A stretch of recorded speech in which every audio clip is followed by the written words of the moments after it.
Hi guys, Namaste. This is Harshit Agrawal. Thanks for tuning into AI Probably. And we are currently in the part 3 of our Django course. In this particular course, we'll be learning how to create an HTML web app in Django. In this particular part, we'll be seeing what are templates and base layouts.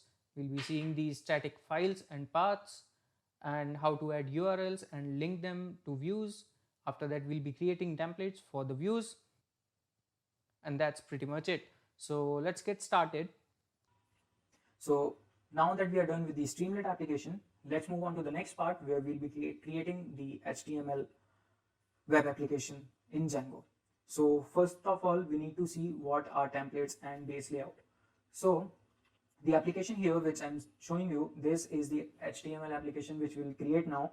And one thing what you can see about these different pages is that the base layout or what we can say is that this header, this footer, these remain same. These are not actually changing between the pages. So what if I want to not creating or not writing the code for these two things again and again for every page? So that is something what I would like to call a base layout. So these are the base layouts, and to create these, what we can do is we can create a base HTML file which would be having all the information about the header and the footer. So it has the header here and the footer here, and between the header and footer we'll be having a block content. So these blocks, the curly braces and then the percentage symbol, and inside that we name it as block content, and it would be ended by end block. So these are known as Jinja logic. So using these Jinja logics, whatever we'll be writing in between here, so using this Jinja logic, what we can do is we can change the layout or the view.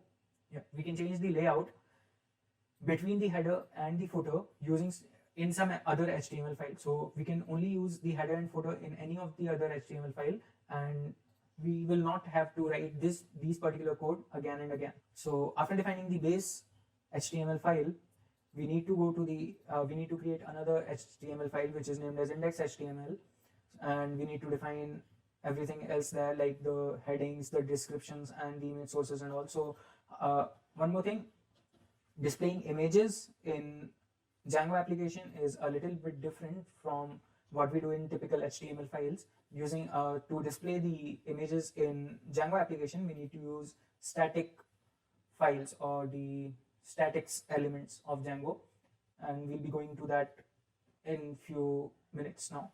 So to do this, first we need to create a templates folder, and inside which we'll be having our all HTML files, and in the views.py file.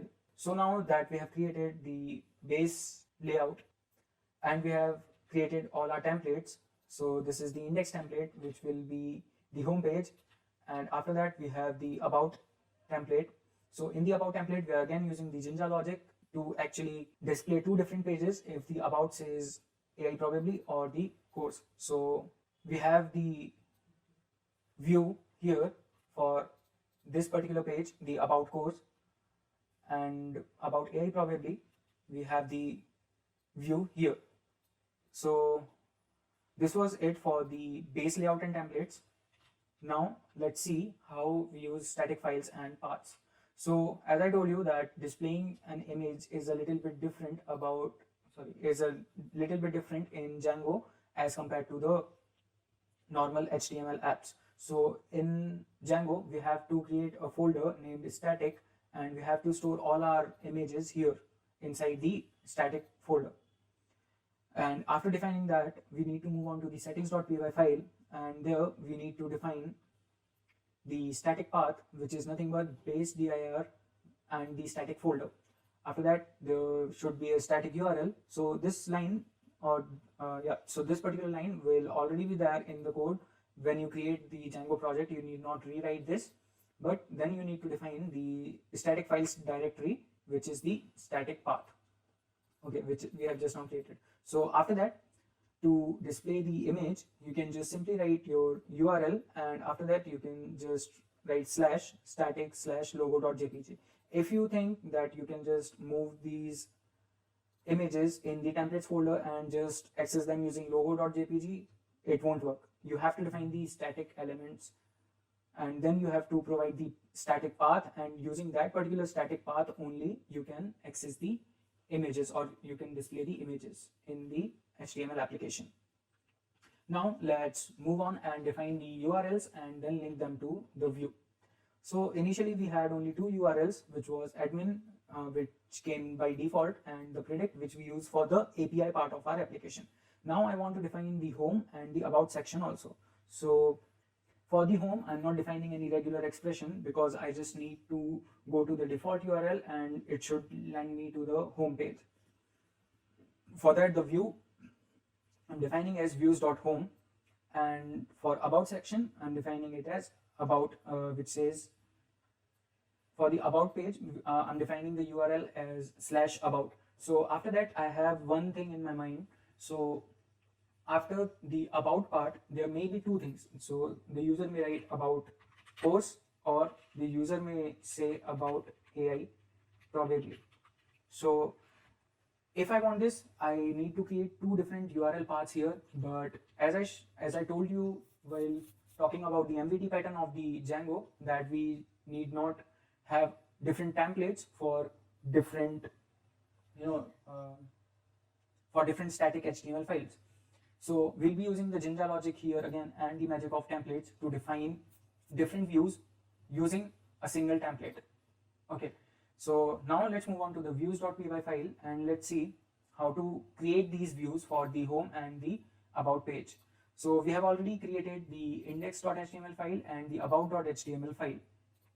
So in the in the home method, in the views.home method, we'll be simply returning the render request and we'll be returning the index.html file, which is the home page. The magic of template comes here. So if the request is get, we'll be first getting the information or the attribute what the user wants. So if the user wants, so after the about slash, if the user enters AI probably or course, then the user would be returned to about.html, else he or she would be returned an HTTP 404 error. So 404 is just not found. Okay, so now let's see what is happening here in our about.html page. So okay, so for this, along with rendering the about.html file, I am also providing the info variable. So the info variable is nothing but what the user has entered after about section. And since if you want to transfer any variable or any data, you have to pass it in dictionary. So if you want to pass it from a Python file or views.py file to the templates, you must have it as a dictionary. So after passing this particular information, let's move on to the about.html and see how we are using it. So first, what we can see here is that we have defined that this particular template extends the base.html. So this would tell that we have to take the base layout from our base.html file, then we'll be starting the block content here and we'll be ending the block content, and in between we'll be writing the logic. So if the info equals course, so this means if the user has written about/info = course, then the user would be shown this particular web page, so which includes the heading as the about the course. Else, if the user is entering about/info = AI probably, then the user would be displayed this particular page which shows the heading as about AI probably. So this is the Jinja logic. In the example which I told you before about writing good morning, so you could have this paragraph or this header, and in this header you could just write the variable name itself. So thereafter it would write good morning, and the variable name, if it is Harshit, it would print Harshit, and if it is path, it would print path. All right, I hope you get it. So now we have added the URLs, we have linked them to views, and we have created the templates for the views. So it is time for Django deployment. Before that, let me just once more show you this particular application which we have created. So this green layout, this green header, this Titanic prediction, a responsive website created by me, and this footer is part of the base layout, and this nav bar and the text and the image is part of the index.html file. While this about course, this particular part belongs to the about.html file, and this particular text here also belongs to about.html file, but we have different logic for them. So here you can see the URL for this. So if I'm saying info equals to course, so it shows me about the course, while if I say info equals to AI probably, it shows me about AI probably. Alright guys, so this was it for this particular part, and I will meet you in the next part of this particular course. Till then, please stay tuned to the channel and please subscribe the channel if you haven't done it already, and also hit the bell icon to get the latest updates from AI Probably.